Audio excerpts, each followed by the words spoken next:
습니다. 처음 교회 나오는 사람에게 성경의 핵심을 말한다면 복음서지요.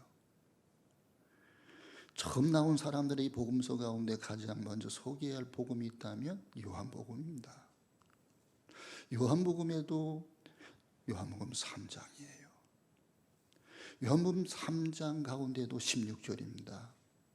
하나님이 세상을 이처럼 사랑하사 독생자를 주셨으니 이는 그를 믿는 자마다 멸망치 않고 영생을 얻게 하려 하십니다.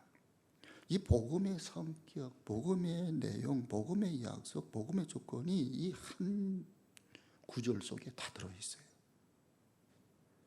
기독교의 중심이 되는 귀한 복음이 요한복음 3장 16절 말씀이에요.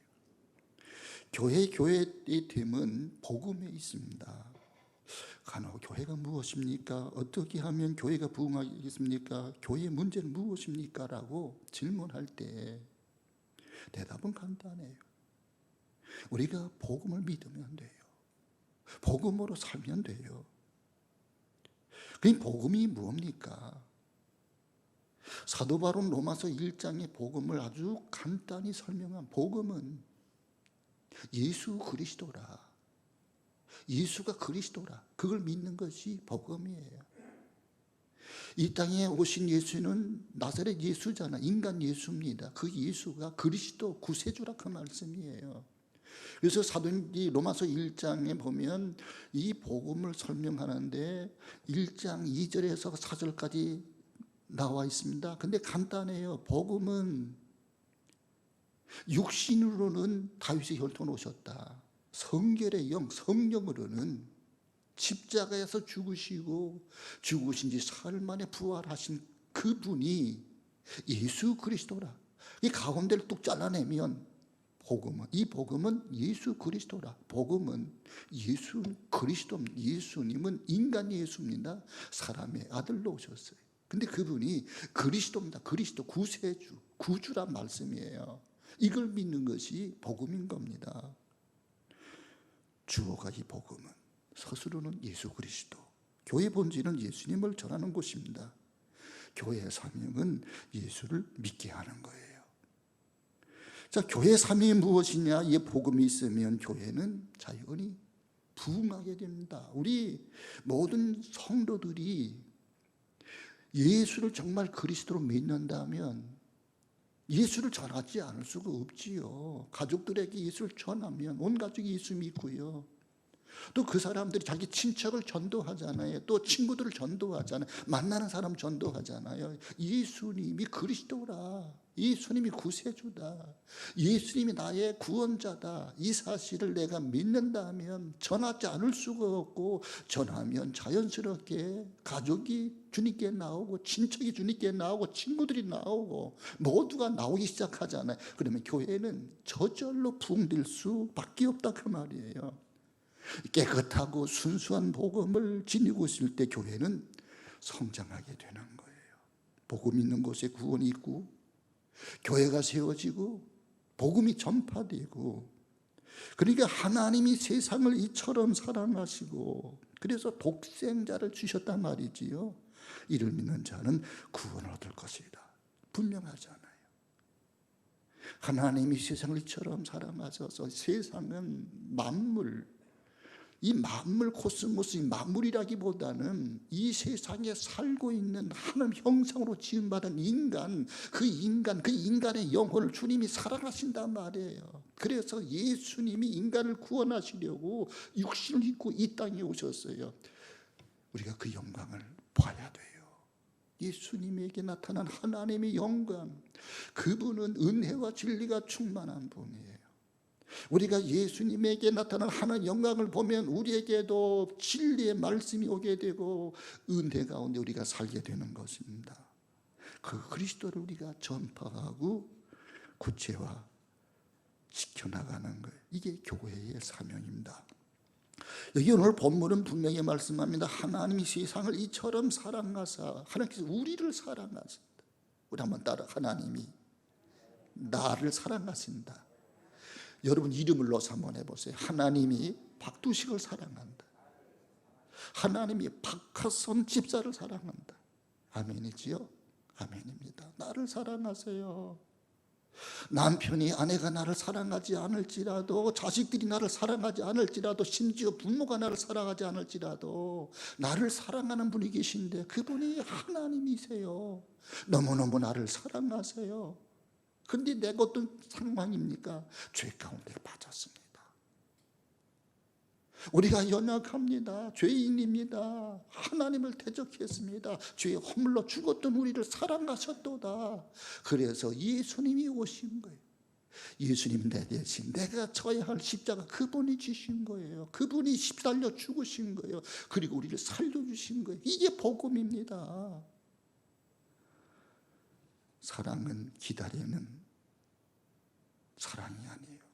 찾아가는 사랑이에요. 주도적 사랑하시고 결정적으로 사랑하신다는 것을 성경은 말씀합니다. 그래서 하나님의 사람들을 보내셨습니다. 그들이 예언자, 선지자입니다. 선지자는 하나님의 말씀을 전할 수밖에 없어요. 하나님께 받은 말씀을 전하는 자가 예언자입니다. 그러니까 예언자가 전하는 것은 이스라엘 백성들의 죄악을 회개시키는 거예요. 하나님께로 돌아오라. 불의와 부정함을 버리고 여호와께 돌아오라. 우상 숭배를 버리고 패역한 삶을 버리고 여호와께 돌아오라. 선지자들을 보냈는데 저들은 선지자의 말을 듣지 않아요. 선지자를 미워해요. 선지자를 죽여요. 감옥에 가둡니다. 그래서 하나님이 인간을 구원하시려고 직접 오신 거예요. 육신을 입고 이 땅에 오신 거예요. 그분이 예수요. 그분이 나를 위해 십자가에서 죽으신 거예요. 그래서 우리에 대한 하나님의 사랑을 보여주신 거예요. 로마서 5장 6절에 우리가 연약함에도 불구하고, 5장 8절 우리가 죄인이었음에도 불구하고, 10절 우리가 하나님을 대적함에도 불구하고 예수님이 이 땅에 오셨고 나를 대신해 십자가에 죽으셔서 나에 대한 하나님의 사랑을 확증해 주셨느니라, 이렇게 말씀하잖아요. 영화를 즐겨보는 사람은 딘 마틴 배우를 알 거예요. 유명한 작품 편에 여러 편에 출연했습니다. 그는 배우입니다. 잘생겼어요. 연기도 잘해요. 그는 영화를 대박을 터뜨렸습니다. 할리우드의 최장기 이 배우로 일을 했습니다. 근데 그 사람은 노래까지 잘해요. 그가 기타를 치면서 노래를 부를 때 영화 팬들이 아주 광적으로 좋아했습니다. 그가 부른 노래 가운데 You are nobody, 당신은 아무것도 아닙니다, 이런 노래가 있어요. 철학적인 노래입니다. 가사는 이렇습니다. You are nobody till somebody loves you. 누군가가 당신을 사랑할 때까지 당신은 아무것도 아닙니다. 누군가가 당신을 돌봐줄 때까지 당신은 아무것도 아닙니다. 당신이 누군가를 사랑할 때까지는 아무것도 아닙니다. 당신 누군가를 돌봐줄 때까지 당신은 아무것도 아닙니다. You are nobody, 당신은 아무것도 아니다. 사랑을 받지 않으면 아무것도 아니다. 사랑을 주지 않으면 아무것도 아니다. 누군가가 당신을 돌보지 않으면 당신은 아무것도 아니다. 당신 누구를 사랑하여 돌보지 않으면 당신은 아무것도 아니다. 참 이게 복음적이잖아요. 유행가지만, 팝송이지만 성경적 내용을 담고 이 사랑을 말하고 있잖아요. 사랑을 받지 못하면 사람이 아니래요. 사랑하지 않으면 사람이 아니래요. 그러니까 사람을 사랑하거나 사랑을 받거나 사랑을 하거나 그러지 않으면 그 사람은 아무것도 아니라고 말씀해요. 사람은 사랑을 먹고 살아요. 밥을 먹고 사는 것이 아닙니다. 사랑을 알아야 사람이요, 사랑을 해야 사람이요, 사랑 가운데 있어야 사람이라는 겁니다. 사람된 존재가 사랑에 있음을 잊지 말라는 거예요. 배가 고파서 괴로운 것이 아니라 사랑이 없어서 괴로워요. 헐벗어서 괴로운 게 아니라 사랑이 믿기지 않아서 괴로운 겁니다. 사랑하려고 하는 이 사랑하는 대상이 없어서, 사랑을 해도 받아줄 사람이 없어서 괴로운 거예요. 이 사랑의 소통이 없으므로 괴로운 겁니다. 세상에 사랑받지 않는 사람은 없어요. 그렇게들 이야기하면 나는 사랑받지 못했다. 부모님도 나를 사랑하지 않아. 부모님 나를 버렸다 할지라도 사람은요 혼자는 살 수가 없어요. 누군가가 나를 돌봤어요. 이 보육원의 원장이 아니면 교사가 나를 돌봤기 때문에 내가 살아남은 거예요. 짐승은 태어나자마자 풀을 뜯어먹어요. 근데 사람은요 돌보지 않으면 사람은 살 수 없어요. 우리 모두는 내가 깨닫지 못해서 그렇지 사랑을 많이 받았습니다. 부모님에게, 형제들에게, 주변 사람들에게 난 많은 사랑을 받고 살아간다는 거예요. 그리고 이제는 사랑을 깨달으면 이제 많은 사람들을 사랑하며 살아야 그 사람이 사람이다 그 말이에요. 얼마나 가치 있는 이야기입니까? 예수님은 사랑의 주님이에요. 우리를 대신하여 그분은 십자가에 죽으셨습니다. 그리고 죽은 지 사흘 만에 하나님 그분을 부활시키셔서 부활의 주님이 되게 하시고, 부활의 주님이 우리를 사랑하시고 더 사랑하기 위해서 그분 승천하시고 성령을 보내주셨어요. 성령님은 또 다른 보혜사예요. 예수님이 보혜사입니다. 성령님 또 다른 보혜사입니다. 예수님 육신으로 계셨기 때문에 이 시간에 공간에 제한을 받으세요. 예수님은 팔레스틴 공간에 거주하셨잖아요. 그런데 성령은 동시다발적으로 전 세계 모든 사람, 모든 열방, 모든 사람들에게 임할 수가 있잖아요. 내가 가는 것이 너에게 유익이라. 내가 너희를 고아같이 버려두지 않는다. 너희를 사랑하기 위해서 또 다른 보혜사가 오신다. 그가 나를 증거하리라. 내가 한 말을 가르치리라. 의에 대하여 말씀하리라. 주님이 말씀하시잖아요. 어린아이들 보세요. 어린아이들은 사랑에 민감해요. 어린아이가 뭐 어머니의 이름을 압니까? 나이를 압니까? 세상이 어떻게 돌아가는지를 압니까? 그런데 한 가지만 알아요.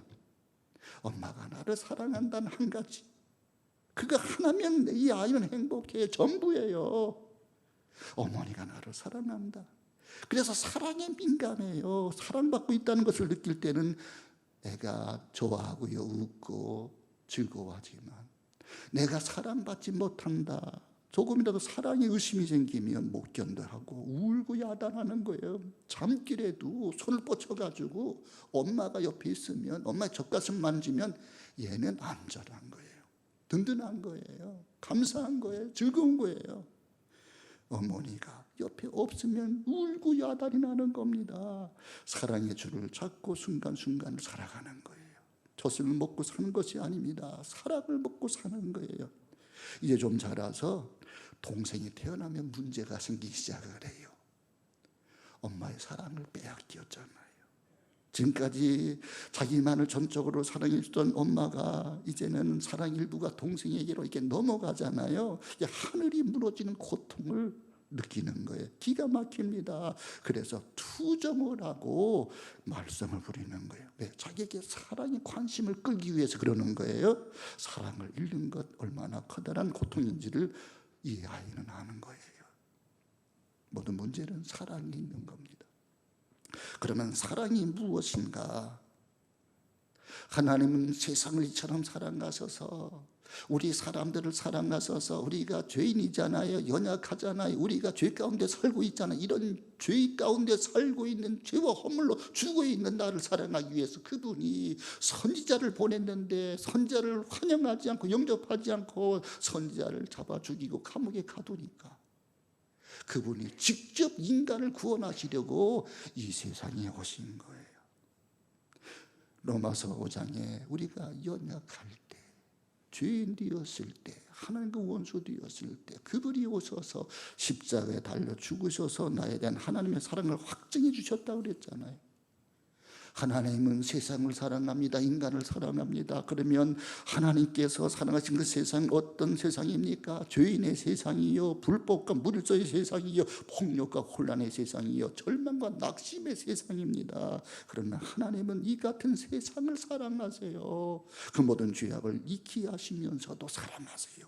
나를 사랑하시고 여러분들을 사랑하시고 우리 모두를 사랑하세요. 이 민족을 사랑하시고요. 남한 백성만 사랑할까요? 아니에요. 북한 동포들 얼마나 주님이 불쌍히 여기실까요? 공산치하에서 말도 못하고 자유가 없이 예수를 믿지도 못하고 한국의 예루살렘은 평양이었는데 평양에 교회가 하나도 없어요. 세워진 교회 2교회는요 오용교회입니다. 진짜 믿음을 가진 자를 보기가 어려워요. 그리고 우리 하나님이 얼마나 안타까워 하실까요? 그렇게 자유 없이 살다가 하나님 알지 못하고 지옥 간다면 얼마나 주님께서 안타까워 하실까요? 주님은 사랑이세요. 하나님께서 이스라엘 백성들 애굽에서 꺼낸 이유가 뭐예요? 하나님이 사랑하시기 때문이에요. 그런데 이스라엘 백성들은 계속 하나님을 의심합니다. 하나님의 사랑을 자꾸 못 믿어하는 거예요. 애굽에 매장지가 없더냐, 먹을 것이 없더냐, 왜 물이 없느냐, 왜 고기가 없느냐, 왜 양식이 없느냐, 왜 우리가 이렇게 어려움을 겪어야 되느냐. 저들이 고난 가운데 있을 때는 하나님께 울부짖어 기도해서 하나님께서 모세를 훈련시켜서 준비시켜서 보냈더니 모세가 이끌고 나오니까 계속 40년 동안 원망 불평하는 거예요. 그때마다 모세는 기도했는데 모세도 인간이잖아요. 모세가 한 번은 화가 막 났어요. 무리바의 사건이잖아요. 반석을 명하여 물을 내게 하라. 하나님이 이렇게 모세에게 말씀했는데 모세가 화가 났어요. 내가 이 약한 백성을 언제까지 돌보려 하면서 이 막대기를 지팡이를 가지고 딱딱 치면서 이 약한 백성을 위해서 내가 물을 내려. 자기가 내는 게 아니잖아요. 하나님이 내게 하시는 거잖아요. 자기는 도구잖아요. 근데 순간 모세도 착각을 한 거예요. 원망하는 머릿속에 계속 있다 보니까 순간 모세도 혈기가 난 겁니다. 그래서 반석을 2번이나 쳤어요. 이 약한 백성을 위해서 내가 물을 내랴. 그것 때문에 모세는 가나안 땅에 들어가질 못해요.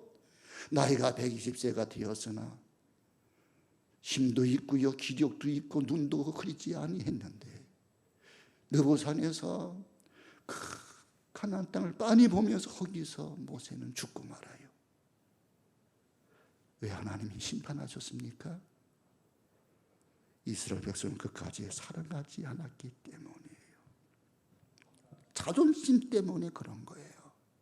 자존심이 무너졌어요. 순간 명예와 자존심까지 꽉 움켜쥐고 내어주지 않으면요 부부가 서로 사랑하지 않는 거예요.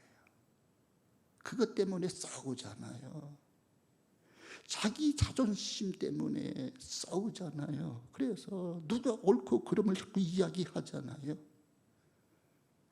그것마저 내려놓는 것이 사랑이라는 거예요. 나의 자존심마저 내려놓는 것, 주님께 맡기는 것, 그리고 그분에게 맡기는 것, 이게 참 사랑이라는 겁니다. 남을 돕는다며 우리가 불과 몇 푼 쥐어주고 신문에 나타나기를 원하잖아요. 사진 찍어서 신문에 올리고. 그게 참 사랑은 아니라는 거예요. 우리 주님 뭐라고 말씀했습니까? 오른손이 하는 것 왼손이 모르게 하라. 겉옷을 달라고 하면 속옷까지 주어라. 오리를 가자면 심리까지 가주라. 우리 독생자 예수 그리스도를 내주신 하나님의 사랑, 이 땅에 오시기까지, 그리고 죄인들 대신에 그분이 전도하시고 죄인들 대신에 십자가 죽으시며 자신을 다 내어주신 그분의 그 사랑, 그 하나님의 사랑을 우리가 다 알 길이 없어. 그 하나님의 사랑을 우리 필설로 기록할 수가 없어. 그 크신 하나님의 사랑 뭐라고 말할 수가 없어. 그래서 사도 요한은 하나님이 세상을 이처럼 사랑하사, 감리교의 이경재 감독이란 분이 계셨어요. 그 아들이 이요한 목사님이에요. 선교국 총무까지 하신 분이잖아요. 모건대학 총장도 하시고. 근데 이 경제 감독님이 축도할 때 유명하게 하십니다. 이제는 주 예수 그리스도와 하나님의 사랑과 성령 교통하심이 이들 가운데 그 다음에 한참 있으셔요. 한참 있다 영원히 있을지어다. 하나님의 사랑은 인간의 말로 다 기록할 수가 없어서 하나님이 세상을 이처럼, 이 영어 단어 하나입니다. So God loves so the world. 하나님이 세상을 이처럼 사랑하사 너무 큰 거 표현할 길이 없어. 하나님이 세상을 이처럼 사랑하사. 제가 이제 첫 목회지라고 할 수가 있는 이제 충청남도 당진 고대면 옥현리에서 목회할 때, 신학생 때는 제가 영월에서 목회를 한 적이 있었어요. 그때 그 지동한 씨라는 분이 계셨는데 아들이 둘이요, 딸이 둘입니다. 그런데 첫째 아들은 제대로 공부도 멋있게 농사를 짓게 하고 살림도 어려웠어요. 근데 둘째 아들은 머리도 좋고 똑똑하고 공부를 잘했습니다. 그래서 이 아들을 서울로 유학을 보냈습니다. 고등학생 때입니다. 근데 이 아들이 이 잘못된 친구를 사귀었어요. 그리고 어찌 잘못돼가지고 한강 다리에서 떨어져 사살을 했습니다. 그러니까 이 지동한 씨가요, 그게 너무 가슴이 아픈 거예요. 허구한 날 술을 마셔야 되는 거예요. 교회를 나오다 교회도 나오지 않고 그 아들 생각에 너무너무 괴로워가지고 술을 마셔야 되는 거예요. 그 술 마시면 사택에 찾아오는 거예요. 그리고 막 넋두리를 하는 거예요. 슬프시지요. 주님을 의지하시지요. 교회에 나오세요. 교회를 안 나오시는, 술 마시다가 간경화가 심해져서 돌아가셨습니다. 그런데 그 부인은요, 아주 믿음이 좋은 신실하신 집사님이세요. 속장님이셨어요. 그 모든 아픈 것을 그분 하나님께 맡기는 거예요. 의탁하는 거예요. 하나님, 내 마음 아시지요? 주님 아시지요? 늘 교회 와서 우시는 거야. 이 남편은 그 슬픔을 이기지 못해 술로 달래다가 간경화로 세상을 떠났고, 부인은 슬픈 건 똑같아요. 어찌 보면 아버지보다 엄마가 더 슬프지. 자기가 낳았으니까. 그리고 어린 시절 그렇게 양육했잖아요. 그리고 똑똑하다고 잘났다고 서울에 유학을 보냈는데 그게 정말 잘못돼서 죽었으니. 그런데 그 슬픔을 그 속장님은 교회 와서 푸는 거, 하나님께 푸는 거예요. 나중에 그분이 그래요. 하나님이 인간을 구원하기 위해서 독생자를 주셨다는 것, 십자가 달려 죽으셨다는 걸 이제는 자기가 이해할 만하다고. 자기 아들 잃고 보니까 그 아들 독생자가 얼마나 소중한지 그 은혜를 아시는 그 속장님이 자기 두 딸이 있었는데 위에는 순자고 밑에는 순옥이요. 두 사람이 다 목사 부인이 됐습니다. 그 열심히 목회 사역을 잘 감당한다는 이야기를 들었어요. 그 사랑을 깨달으니까 이제 자기 아들은 못한 그러한 삶을 이제 그 어머니는 대신하는 거고 두 동생은 대신하는 거예요. 그 사랑을 어떻게 하면 갚을까? 어떻게 하면 만분이라도 갚을까? 이래서 주를 위해 사역자가 되었던 거예요. 그러니까 똑같은 하나님의 사랑을 아는 사람, 깨닫는 사람은 그렇게 반응하고요. 알지 못하는 사람은요, 인생을 비관하고 낙심하고 죽고 말더라는 거예요. 문제는 사랑이요. 그 사랑을 깨달아야 되는 겁니다. 하나님은 독생자를 주셨습니다. 부분이 아니라 전체를 주신 거예요. 물질만, 몸만 주신 것이 아니라 생명과 인격을 주신 것입니다. 아가페의 계시자로서 주님은 오셨어요. 사랑의 계시의 극치로 주님은 오셔서 마침내 십자가에서 죽으셨습니다. 그 부끄럽고 저주스러운 십자가에 달려 죽으신 거예요. 우리는 하나님께서 독생자를 주신 그 사건 속에 내를 향한 구체적인 사랑이 계시되어 있음을 알아야 돼요. 누구든지 십자가를 통해서 주님의 사랑을 알면 이제 마음을 열게 돼요. 주님의 사랑을 받아들여요. 그 사랑 안에 살게 됩니다. 그 사랑을 전하며 사는 거예요. 죄인을 사랑하기 위해서 주님은 스스로 죄인이 되셨잖아요.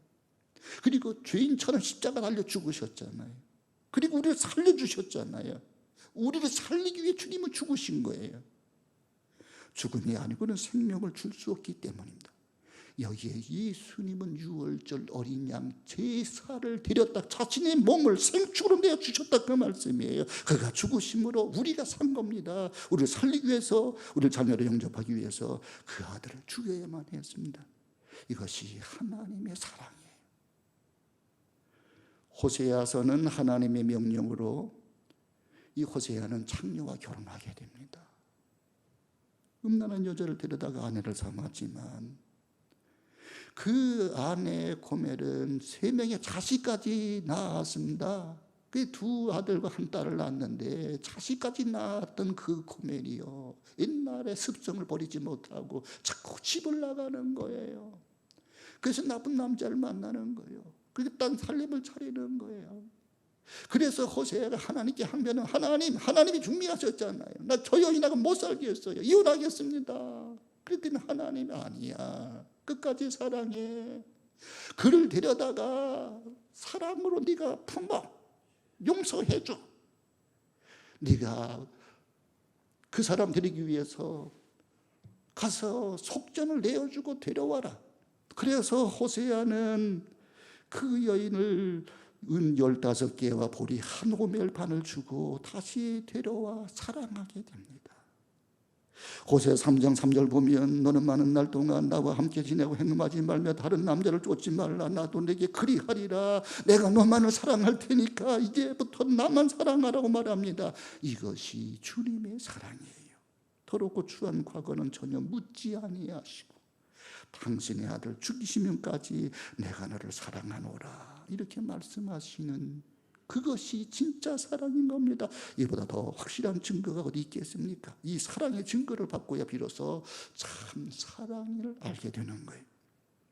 사랑의 소통이 얼마나 어려운 일입니까? 어떻게 해야 내 사랑을 상대방이 알릴 수 있단 말입니까? 참으로 힘든 것입니다. 우리의 모든 역사는, 그리고 전쟁이나 질병이나 자연재해, 이런 모든 고통, 이런 것들은 이 모두가 하나님의 사랑을 우리에게 계시하기 위한 하나의 수단이라는 거예요. 그래서 이스라엘 백성들이 하나님께로 돌아오게 하기 위해서 하나님은 저 악한 아수르를 사용해서 북이스라엘을 치기도 하시고요, 저 바벨론 들어서 이스라엘 치시기도 하고요. 그들이 고통 가운데 있을 때, 비로소 저들이 다 망하고 났을 때 하나님이 얼마나 이스라엘을 사랑하신지 그제서야 깨닫게 되는 겁니다. 그래서 비바람이 막 부는 날, 바람 부는 날, 바벨론 강가로 나가서 거기서 막 나뭇가지가 흔들릴 때 목 놓아 울면서 하나님 잘못했습니다, 하나님의 사랑을 우리가 버렸습니다, 회개합니다, 하나님의 사람으로 살기를 원합니다. 저들이 회개했을 때 그 고통의 시간이 끝나가고 보역의 시대가 끝나고요, 저들을 하나님이 석방시켜 주시잖아요. 하나님께서 하나님 마음에 감동한 고레스왕을 세워서 이스라엘 백성들을 아무 조건 없이 보내주어라. 군대를 동원해서 가는 길을 보호해 주어라. 물자까지 지원해 주라. 이 고레스의 마음을 감동시키셔서 3번 보내게 돼요. 수르바벨에 의해서, 느헤미에 의해서, 이스라엘에 의해서 이렇게 이스라엘은 3번 돌아옵니다. 그제서야 하나님의 사랑이 얼마나 큰지, 하나님께 예배하는 것이 얼마나 귀한 것인지, 그러면서 시편 116편 같은 데 보면은 여호와께서 큰 일을 행하셨도다, 그러면서 그 하나님의 위대한 일을 저들이 찬양하고 하나님께 돌아와 저들이 하나님을 진정으로 예배하는 예배자로 세워지게 되었던 것을 알게 되는 것입니다. 여기 본문에서 분명히 말씀합니다. 저를 믿는 자마다 멸망하지 않고 영생을 얻게 하려 하심이니라. 하나님이 나를 사랑하시는 사실을 믿으면 영생을 얻을 수가 있는 겁니다. 탕자가 집에 돌아왔습니다. 아버지는 그를 위하여 참치를 베푸십니다. 생각해 보면 어이없는 일입니다.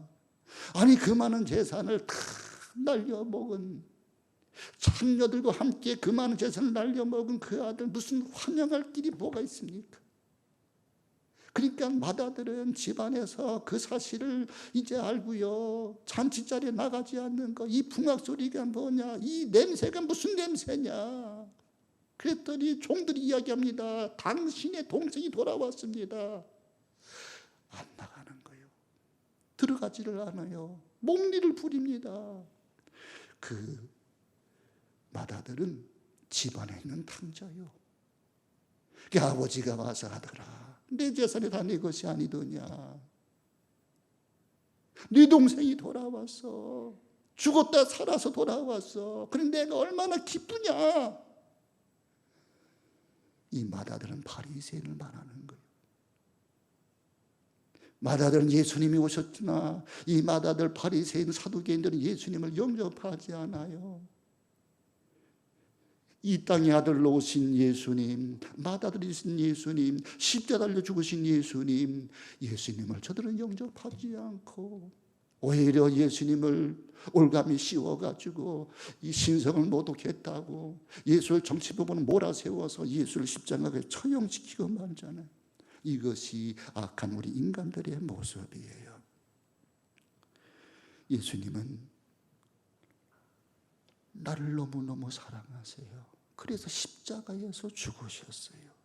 오늘 하나님 말씀하십니다. 내가 너를 사랑하노라. 십자가를 보라. 믿음 안에서 구원의 역사가 이루어지고 있다는 사실입니다. 생명이라는 말은 헬라어로 세 가지가 있는데 비오스라는 단어가 있습니다. 비오스는 육체적 생명을 말해요. 근데 부식해가 나옵니다. 정신적인 생명을 말합니다. 근데 조엔이라는 단어가 나와. 이 조엔이라고 하는 것은 영생을 말해요. 구원받은 생명. 그리스도 사랑 안에서 태어나 살아가는 주님의 사랑 안에 생명줄을 잡고 살아가는 유일한 생이 조엔입니다. 조엔. 영생, 종말론적 생명이면서 동시에 요한복음에서 말씀하는 현재적 생명이기도 합니다. 이 땅에서 우리가 예수를 영접하고 그러면 영생이 시작이 되는 거예요. 베드로가 그 사실을 알았습니다. 영생의 말씀이 주께 계십니다. 우리가 누게로 가오리까. 그래서 베드로는 주님을 따라 나선 거고 주님을 전한 것입니다. 주님의 사랑을 알았기 때문입니다. 구세군의 창시자 윌리엄 부스 대장에게 신문 기자가 물었습니다. 다가올 미래의 발세 어떤 위험이 있겠습니까? 이때 구세군의 창시자 윌리엄 부스 대장은 이런 말을 합니다. 참 유명한 말입니다. 중생 없는 용서를 제공하는 철학적 기독교, 그리스도가 없는 기독교, 성령이 없는 기독교, 하나님이 없는 정치, 지옥이 없는 천국, 이것이 위험 요소라고 말했습니다. 오늘도 그렇습니다. 그리스도가 없는 교회, 교회 안에 그리스도가 안 계세요. 내 안에 예수 믿는 내가 예수 믿어서 집사되고 권사되고 그랬는데 내 안에 그리스도가 없으면 이건 낭패 아닙니까? 교회를 10년 다녔는데 내 속에 그리스도가 없다면 이건 얼마나 부끄러운 일입니까? 내 안에 계신 그리스도, 예수님이 내 안에 계신다는 거예요. 예수님의 그 정신이, 예수님의 그 사랑, 예수님의 생명이 내 안에. 그래서 예수 생명 내 생명, 예수 죽음 내 죽음, 예수 부활 내 부활인 거예요. 내 안에 예수가 계셔야 돼. 예수가 그리스도라. 이 복음은 예수 그리스도라. 예수가 그리스도, 예수가 나의 구원자이시다. 예수님 나의 구원이세요. 예수님 나의 주님이세요. 나의 전부입니다. 이게 하나님의 사랑을 아는 사람들이 고백입니다. 예수님은 나의 전부예요. 아멘. 예수님은 나의 참 생명이에요. 예수님은 포도나무요, 나는 가지요. 가지가 포도나무에 붙어 있어야 돼요. 그래야 열매를 맺을 수가 있고요. 예수 안에서 이 영양분이 수분이 올라와 예수 생명 내 생명, 예수 사랑 내 사랑, 예수 복음 내 복음, 예수 생명이 내 생명인 거예요. 이 사랑을 전하는 이것이 의입니다. 의롭게 하시는 역사입니다. 하나님의 자녀되게 하는 역사입니다. 믿음이 있을 때 신뢰가 회복이 돼요. 하나님과 나 사이 관계가 회복이 됩니다. 인간 사이의 믿음이 성립할 때 사랑의 깊이가 더해가는 거예요. 바울은 그 원리를 깨달았어요. 그래서 예수 안에 우리가 사랑이 심겨져서 사랑의 깊이, 사랑의 길이, 사랑의 높이, 사랑의 넓이를 더해가라. 그래서 그리스도 예수 안에서 그리스도의 사랑이 충만한 장성한 데까지 이르기를 원하노라. 이것이 바울이 내 안에 예수 그리스도의 흔적을 지녀노라, 예수의 사랑, 예수의 은혜, 예수의 능력, 그 예수를 전하며 그가 감옥에도 즐거움이 있었던 거고, 그가 목배임을 당하는 순교 현장에서도 예수 그리스도를 위해 기꺼이 목숨을 바칠 수 있었던 거예요. 그런 은혜가 우리 모두에 있게 되길 주 이름으로 축원합니다. 하나님 감사합니다.